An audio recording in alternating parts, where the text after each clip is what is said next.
नगे च सुरेन्द्रे च कौशिके पाद संस्पृशि निर्विशेष मनस्काय श्री वीरस्वामिने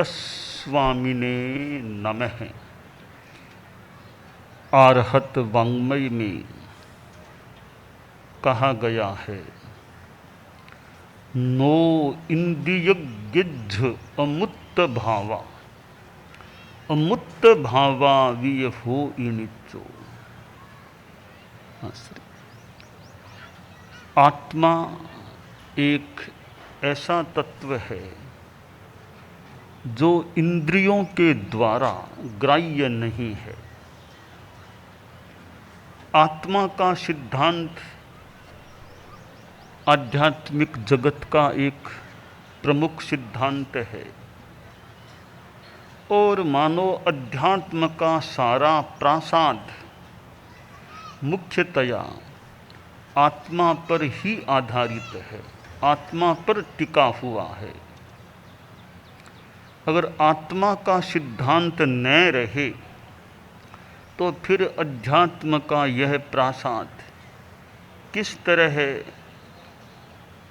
टिक सकेगा, एक बहुत ही गहरा प्रश्न है।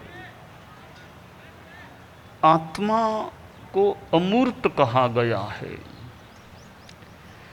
यानी रूप नहीं होता। जिसके रूप नहीं होता उसको इंद्रियों के द्वारा और खासकर चक्षुर इंद्रिय के द्वारा नहीं जाना जा सकता संभव। तो जो रूपी है, आकार है, रूप है, वर्ण है, गंध है, रस है, स्पर्श है, वो भी अनंत स्कंधों से युक्त एक परिणति है जो वास्तव में दृश्य है। उसको तो फिर भी आदमी आँख से देख सके तो, यानी जो मूर्त है वह भी सारा आँखों से नहीं देखा जा सकता, तो जो अमूर्त है, अरूपी है, उसको आँखों से कैसे देखा जा सकता है। हमारी दुनिया में दो प्रकार के पदार्थ हैं, एक मूर्त पदार्थ, दूसरे अमूर्त पदार्थ। दो भाग यों भी कर सकते हैं, एक जीव पदार्थ और शेष अजीव पदार्थ। दो अलग अलग तरह के वर्गीकरण हैं। पहला वर्गीकरण है मूर्त और अमूर्त। मूर्त में भौतिकता होती है, जिसमें वर्ण हो, गंध हो, रस हो, स्पर्श हो, वह पदार्थ मूर्त है। जो अवर्ण, अगंध, अरस, अस्पर्श होता है वह पदार्थ अमूर्त होता है।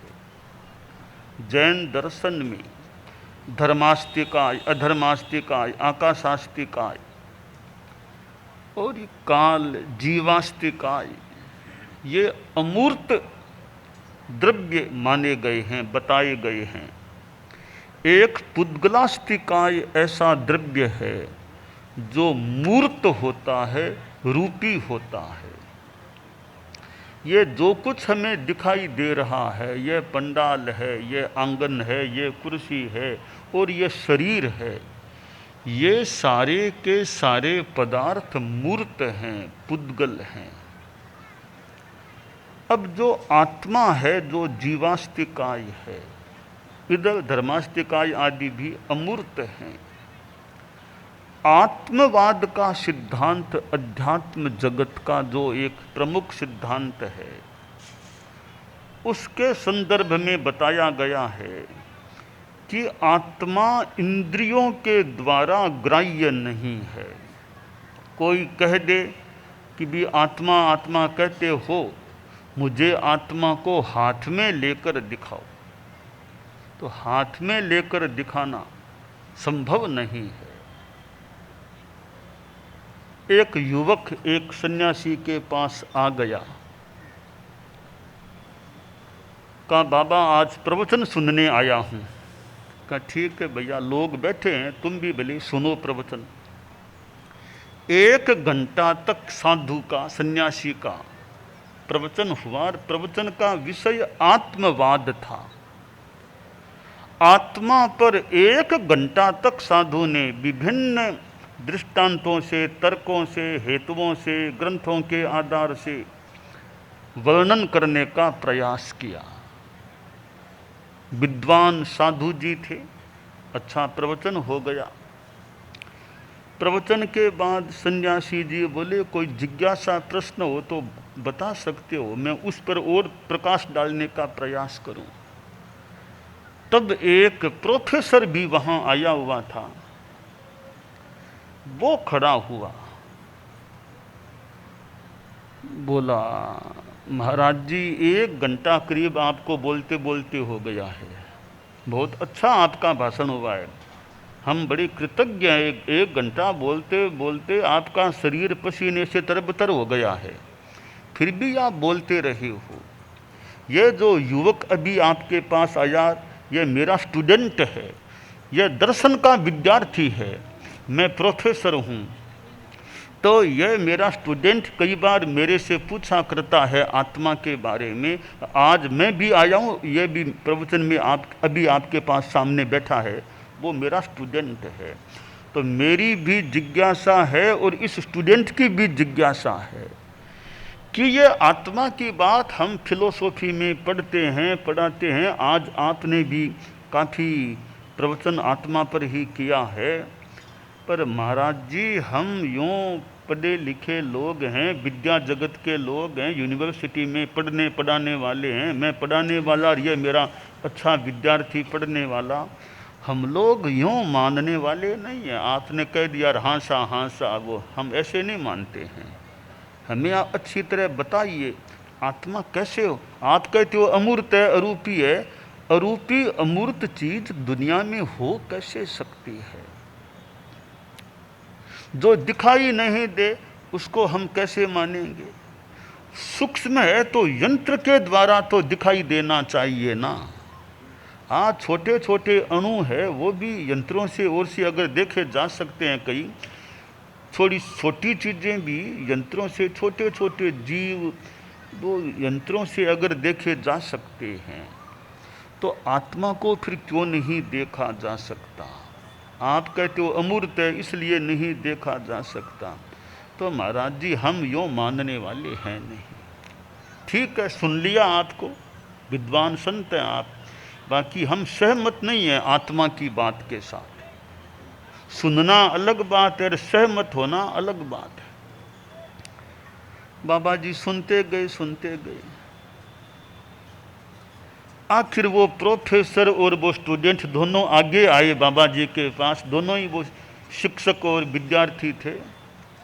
बोले महाराज जी सीधी सी बात है, आप आत्मा की बात करते हो, अभी भाषण में की है। हमें हाथ में हथेली में लेकर आत्मा को आप दिखा दो तो हम आत्मा को मान लेंगे, वरना तो मानना मुश्किल है। सन्यासी बोला भैया हर चीज को हाथ में लेकर दिखाना संभव नहीं है। क्यों नहीं बाप जी? नहीं है फिर हम नहीं मानेंगे फिर हम। तब सन्यासी ने जनता के सामने ही प्रोफेसर महोदय और विद्यार्थी से कहा कि आप दोनों में से मैं एक से बात करना चाहूँगा। तो विद्यार्थी बोला हमारे प्रोफेसर महोदय, हमारे गुरुजी तो यही हैं, आप इन्हीं से बात कीजिए। मैं तो विद्यार्थी हूँ, ये तो बहुत पढ़े लिखे प्रोफेसर हैं, मैं खड़ा हूँ पास में मौन भाव से, आप गुरुजी से, हमारे प्रोफेसर से बात कीजिए। तो सन्यासी जी बोले प्रोफेसर महोदय हर चीज़ को हाथ में लेकर दिखाना संभव है क्या? कि बाप जी दिखाइए वरना हम नहीं मानेंगे। तो बाबा जी बोले कि देखिए ये मेरे सामने इधर इधर पेड़ है। कहाँ महाराज जी? ये पेड़ इतना पत्ते हिल रहे हैं, कहाँ हिल रहे हैं ना। तो प्रोफेसर महोदय आप तो दर्शन के प्रोफेसर हैं, ये पेड़ के पत्ते डालियाँ शाखाएं क्यों हिल रही है? इसका रीजन बताइए, हेतु बताइए। कहा महाराज जी ये तो सीधी सी बात है, हवा चल रही है, हवा तेज चल रही है तो काफ़ी ये हिल रहे हैं। अच्छा, तो सन्यासी जी बोले हवा नाम की कोई चीज़ दुनिया में होती है क्या? कि महाराज जी क्या बात करते हो, हवा तो हमें साफ है, हवा कितनी चलती है। तो सन्यासी जी बोले मैं हवा को क्यों मानूं, मुझे हाथ में लेकर दिखाओ हवा को, तब मानूं। तब प्रोफेसर महोदय बोले कि महाराज जी हवा को तो हाथ में लेकर तो कैसे दिखाऊं, ये तो चलती है। कि आपने कहा था ना कि आत्मा को हाथ में लेकर दिखाओ तब मानूंगा, आप मुझे भी हवा को हाथ में लेकर दिखाओ। कि महाराज जी हवा को तो मैं हाथ में लेकर नहीं दिखा सकता। अच्छा आगे चलिए। प्रोफेसर महोदय ये थोड़े फूल हैं, इधर थोड़ी सी सुगंध आ रही है। हाँ महाराज जी सुगंध मुझे भी आ रही है। सुगंध आ रही है? हाँ आ रही है। तो आपको सुगंध आ रही है, मैं कैसे मानूं? आप सुगंध को मुझे हाथ में लेकर दिखाओ। तो बाप जी सुगंध को तो हाथ में कैसे, वो तो आ रही है, बस हाथ में लेकर कैसे दिखाऊं? तो अच्छा नहीं दिखा सकते। तो कहा वो पास में इधर समुद्र है, इधर बॉम्बे के इधर आसपास समुद्र, तो समुद्र के उधर भी कोई चीज़, हाँ समुद्र के उधर भी दुनिया है, वो दुनिया दिखाओ। दिखाऊं क्या? वो तो वहाँ चलो, या तो हाथ में ऐसे दुनिया को कैसे लूँ? कि आप हवा को मुझे हाथ में लेकर नहीं दिखा सकते, आप गंध को हाथ में लेकर नहीं दिखा सकते। समुद्र की बात मैं छोड़ दूं, मान लो कोई वहाँ ले जाए करे दिखा दे, पर हवा और सुगंध को आप हाथ में लेकर नहीं दिखा सकते, फिर भी आप मानते हो। और बहुत जनरल बात है, अनुभव होता है। तो हवा तो फिर भी मूर्त है, मूर्त है, सुगंध भी पुद्गल है, मूर्त है। तो जो मूर्त है उसको भी हम हाथ में लेकर नहीं दिखा सकते, तो मैं तो आत्मा को अमूर्त बता रहा हूँ, उस अमूर्त को मैं कैसे दिखाऊं? प्रोफेसर बोला महाराज जी आपकी बात में दम तो है, आपकी बात ठीक है, भी हवा को और सुगंध को मैं हाथ में लेकर नहीं दिखा सकता, तो फिर आत्मा को हाथ में लेकर कैसे दिखाया जा सकता है? तो सन्यासी जी बोले जैसे हवा और सुगंध को आप मानते हो किंतु आँख से वे दिखाई नहीं देते, तो आत्मा भी अमूर्त है, वे तो मूर्त हैं, हवा और गंध, तो आत्मा तो अमूर्त है। सन्यासी जी ने कहा मेरी बात कुछ समझ में आई या नहीं कि आत्मा को हाथ में लेकर कैसे दिखाया जाए? प्रोफेसर तो फिर भी थोड़ा सहमत होने लगा, पर यहाँ भी एक बात है कि हवा को आँख से मान लो नहीं देखा जा सकता, पर स्पर्शनेंद्रिय के द्वारा हवा का हमें ज्ञान हो सकता है। 5 इंद्रियां हैं, स्पर्शनेंद्रिय, रसनेंद्रिय, घ्राणेंद्रिय और यह चक्षुर इंद्रिय और श्रोत्रेंद्रिय। इन 5 इंद्रियों से हम इस दुनिया के यानी भौतिक चीज़ों का ज्ञान करते हैं। तो आँख की सीमा वो केवल देख सकती है, सामान्यतया सुन नहीं सकती, सूंघ नहीं सकती, चख नहीं सकती, छू नहीं सकती। उसका एक ही कार्य है देखना, देख कर ज्ञान कर लेना किया जा सकता है। स्पर्शनेंद्रिय का क्षेत्र है स्पर्श, छूना, स्पर्श से ज्ञान कर लेना। तो हवा को चक्षुर इंद्रिय से भले नहीं देखा जा सकता, किंतु स्पर्शनेंद्रिय से उसका अवबोध किया जा सकता है। गंध को आँख से भले नहीं देखा जा सकता, पर घ्राणेंद्रिय नासिका के द्वारा उसका अवबोध हो सकता है। अर्थात हवा और सुगंध तो फिर भी इंद्रिय गम्य हैं, इंद्रिय ग्राह्य हैं, भले किसी भी इंद्रिय से ग्राह्य हो, किंतु आत्मा तो अभौतिक तत्व है, अभौतिक, भौतिक नहीं, अरूप है, अमूर्त है। इसलिए उसको इंद्रियों से जाना नहीं जा सकता, यानी ग्रहण नहीं किया जा सकता। ठीक है, ग्रंथों को पढ़ने से और से यूँ भले जानकारियाँ हो जाए, पर वह आत्मा वैसे प्रत्यक्ष रूप में इंद्रियों का विषय नहीं है। वह तो कोई विशेष ज्ञान से साक्षात जाना जा सकता है। तो अध्यात्म जगत का एक प्रमुख तत्व है आत्मवाद। आत्मा को अमूर्त कहा गया, आत्मा को शाश्वत कहा गया। आत्मा का कभी नाश नहीं हो सकता, क्योंकि कोई भी शस्त्र ऐसा है नहीं जो आत्मा पर चल सके। और भौतिक हो तो फिर भी कोई मान लो काटने का प्रयास करे, अभौतिक को काटने का प्रयास भी क्यों करना चाहिए और कैसे किया जा सकता है। तो आत्मा अच्छेद्य है, अभेद्य है, अक्लेद्य है। आत्मा को भिगोया नहीं जा सकता, अशोष्य है। आत्मा को सुखाया नहीं जा सकता, अदाह्य है, अदाह्य। आत्मा को जलाया नहीं जा सकता। तो यह आत्मा शाश्वत है, कभी मरने वाली नहीं है। शरीर का नाश हो जाता है, परंतु आत्मा का नाश नहीं होता। और आत्मा एक जन्म के बाद दूसरा जन्म ले लेती है जब तक मोक्ष न हो जाए। जैसे आदमी फटे हुए जीर्ण शीर्ण वस्त्रों को छोड़कर नया वस्त्र पहन लेता है, इसी प्रकार यह आत्मा एक शरीर को छोड़कर दूसरा शरीर अगले जन्म में धारण कर लेती है। तो यह आत्मा जो बार बार यूँ आगे से आगे जन्म लेती है, वो दुखी भी बनती है अपने ही कर्मों के द्वारा।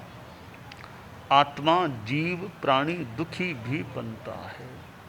और दुख का कारण है कि राग द्वेष के संस्कार हमारे भीतर हैं, आत्मा के साथ घुले मिले हुए हैं राग द्वेष के संस्कार। ये राग द्वेष के संस्कार जब क्षीण हो जाएंगे, नष्ट हो जाएंगे, फिर आत्मा परम सुख को प्राप्त हो सकेगी। जीवन का लक्ष्य क्या होना चाहिए? जीवन का लक्ष्य होना चाहिए सुख प्राप्त करना, परम सुख प्राप्त करना, एकांत सौख्य, एगंत सुखम समुवेई मोक्षम।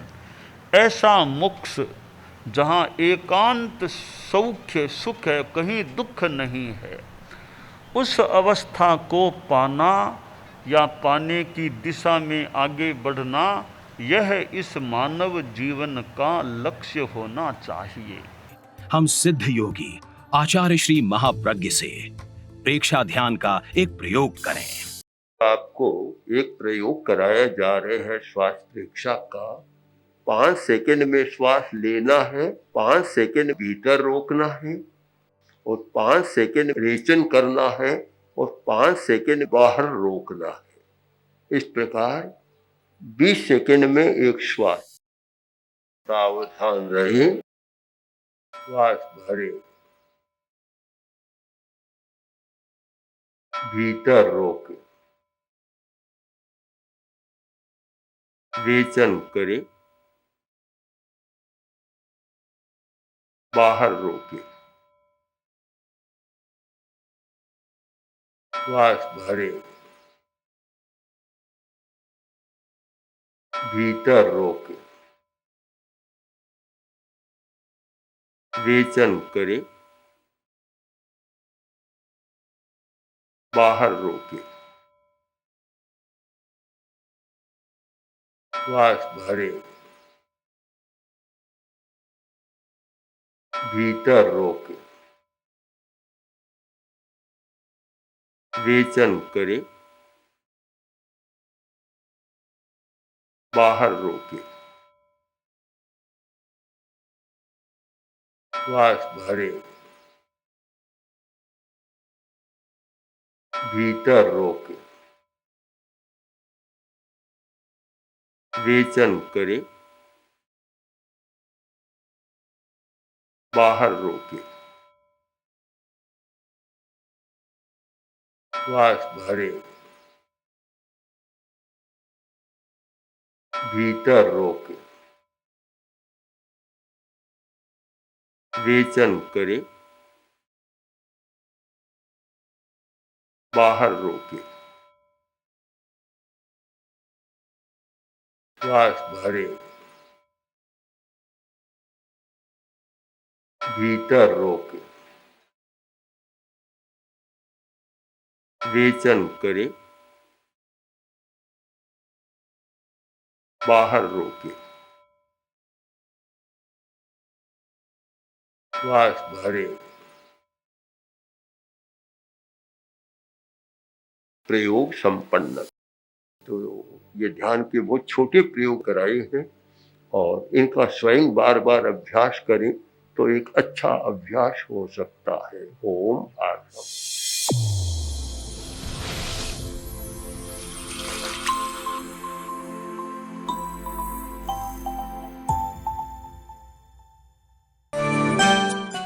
एकाग्रता, तन्मयता, अपने आप को मंगलमय अनुभव करते हुए नमो अरहंताणम, नमो सिद्धाणम, नमो आयरियाणम, नमो उवज्झायाणम, नमो लोए सब्बसाहूणम, एसो पंचणमुक्कारो सब्बपावपणासनो मंगलाणं च सब्बेसिं पढ़मं हवइ मंगलम। चत्तारि मंगलम, अरहंता मंगलम, सिद्धा मंगलम, साहू मंगलम, केवलिपन्नत्तो धम्मो मंगलम। चत्तारि लोगुत्तमा, अरहंता लोगुत्तमा, सिद्धा लोगुत्तमा, साहू लोगुत्तमा, केवलिपन्नत्तो धम्मो लोगुत्तमो। चत्तारि शरणं पवज्जामि, अरहन्ते शरणं पवज्जामि, सिद्धे शरणं पवज्जामि, साहू शरणं पवज्जामि, केवलिपन्नत्तं धम्मं शरणं पवज्जामि। धम्मो मंगलमुक्किट्ठम्, अहिंसा संजमो तवो, देवावितं नमंसन्ति जस्य धम्मे सयामणो। च इत्ता भारहं वासं चक्रवट्टिमहिद्धियो, सन्ति सन्ति करे लोए पत्तो गइमणुत्तरम्। देवदानव गंधर्वा जख रक्षस किन्नरा, बंभयारिं नमंसन्ति दुःकरं जे करन्ति तम्। मंगलं भगवान् वीरो, मंगलं गौतमो गणी, मंगलं स्थूलभद्राद्यः जैनधर्मोऽस्तु मंगलम्। मंगलं मतिमान् भिक्षुः, मंगलं भारमल्लकः, मंगलं रायचन्द्राद्या, मंगलं तुलसी गुरुः, महाप्रज्ञोऽस्तु मंगलम्। तेरा पंथोऽस्तु मंगलम्। विघ्नहरण मंगलकरण, स्वामी भिक्षुनो नाम, गुण ओळख समरण किया, सर अचिंत्या काम। विघ्नहरण मंगलकरण, स्वामी भिक्षुनो नाम, गुण ओळख समरण किया, सर अचिंत्या काम। विघ्नहरण मंगलकरण, स्वामी भिक्षुनो नाम, गुण ओळख समरण किया, सर अचिंत्या काम, सर अचिंत्या काम, सर अचिंत्या काम। एक दिवसीय त्याग आज आज के लिए धारणानुसार त्याग है।